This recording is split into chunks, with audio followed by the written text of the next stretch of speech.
I'm already running out of clever intros.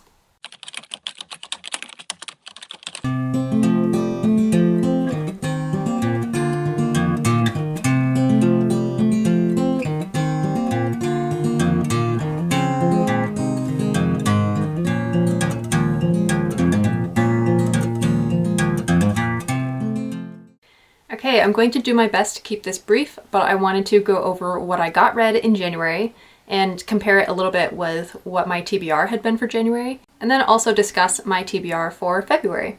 So let's just get right into that. First of all, I finally finished The Wisdom to Know the Difference, which there will be a review of this at some point. I have kind of a backlog of videos right now, so I started posting a couple a week instead of just one a week. I might have to do that a little bit more just to catch up, but there will be a review sometime. I think I gave it 3 stars because I did find a lot of helpful information in it, and I think that if you take it with a grain of salt and read it with discernment, then there's a lot of wisdom for anybody really. But I had a hard time getting through it also.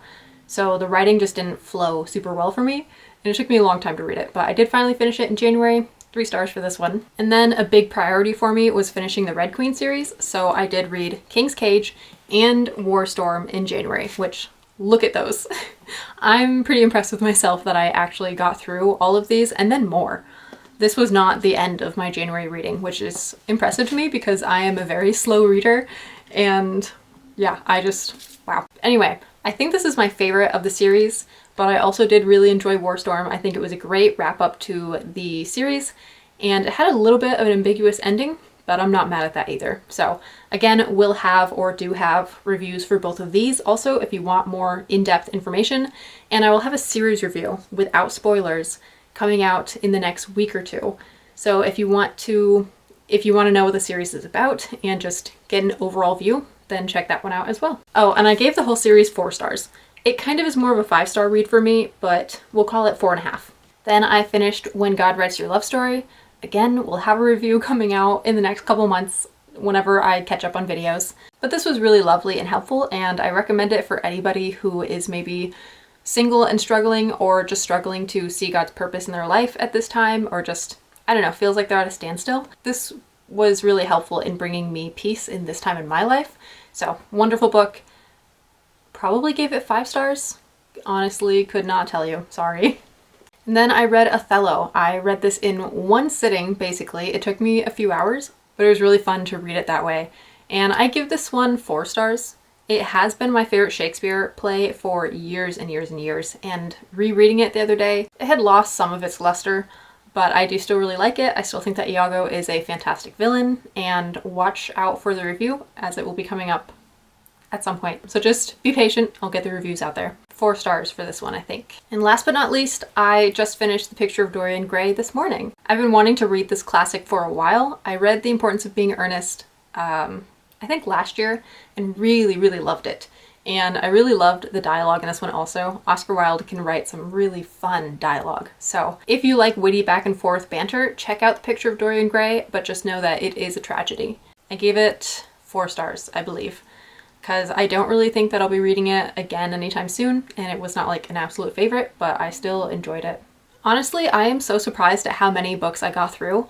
On my TBR, I think the only other books that I had were Italian Neighbors, which I'll get to, and Tentacles, which I didn't read. And I'm not putting it on my February TBR. I don't know when I'll read that one. It feels like it would have been a perfect January read, but it just took me so long to get through War Storm that I did not have time for another novel, which is why I read Othello and Picture of Dorian Gray, because they are short.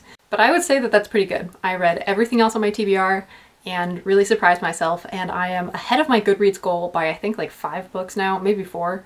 So that's pretty exciting because it's a bigger goal than I've ever had before. And it's still not all that big, but I am trying to push myself a little bit more this year, and so far that's going well. So let's talk about what's on my TBR for February. Italian Neighbors is just being pushed onto my TBR for February.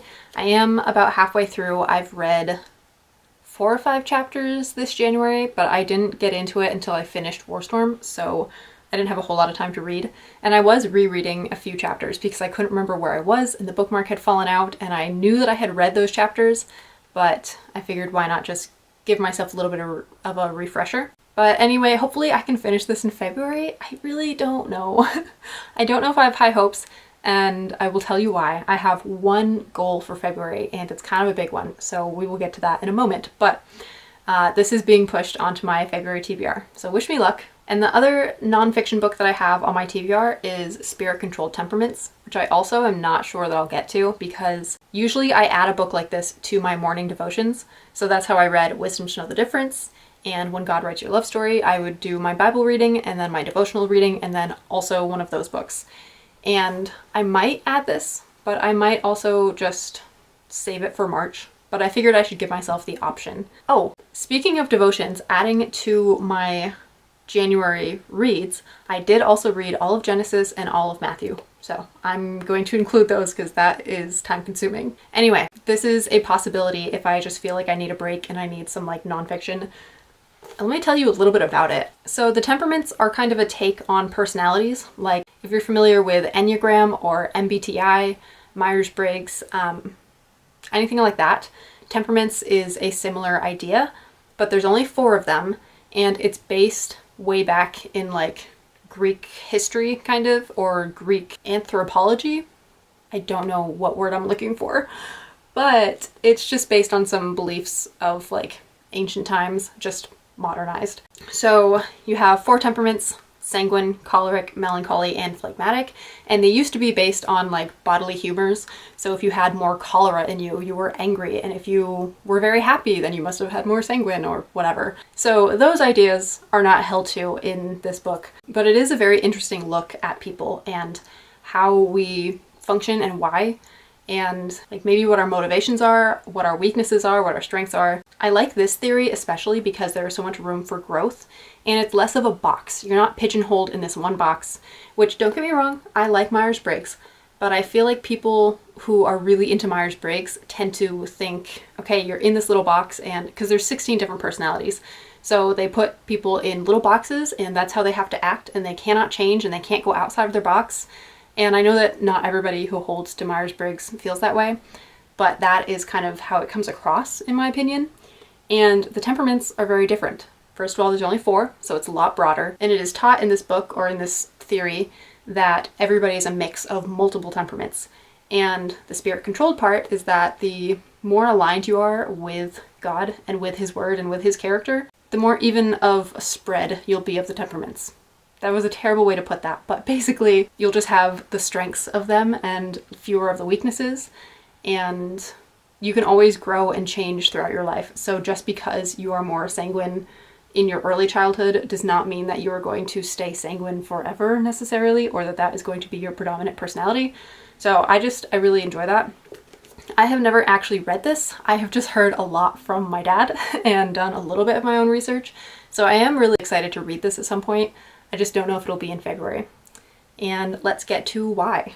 So my main goal for February is to continue annotating The Daughter of Smoke and Bone for my sister because her birthday is in early March. And I really need to get this done and shipped out like first week of March. So far, that's how far I've gotten. I've read like 2 or 3 chapters. And it's not that I'm not excited to read it. As you know, I love this series and I am very excited to read it.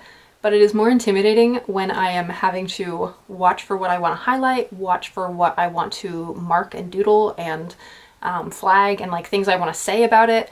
It just is a little bit more intimidating and it is so much more time consuming.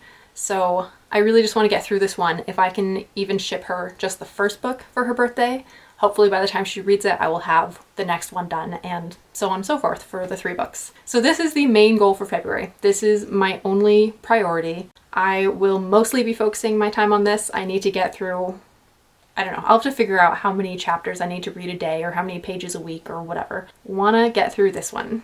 But I had wanted to read some romances in February. I had kind of been saving a few for February. So if I just get really tired and need a break from The Daughter of Smoke and Bone, or if I'm making really good progress and think that I can spare some time, it might finally be time to read Me Before You and After You. I have had both of these for a while now, but I think I first picked up Me Before You and then found out about After You and decided that I needed both of them before I could read one of them. And now I've had them both for a while and have not read them, and I really do want to. So these are potentially on my February TBR. We shall see.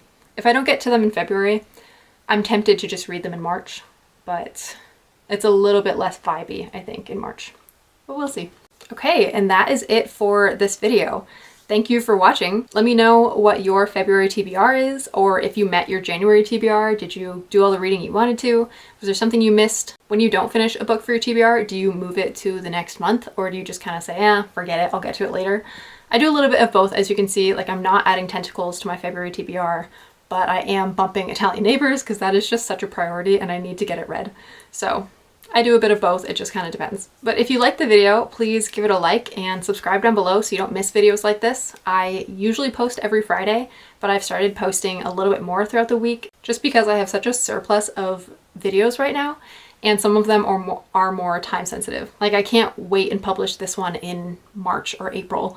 I have to publish it now. So if you don't want to miss out on any of those videos, then go ahead and subscribe, and it would also really help the channel if you just comment a little something down below. So let's have a conversation down below, and I will see you in the next one. Thank you so much for watching. Have a blessed day. Bye-bye.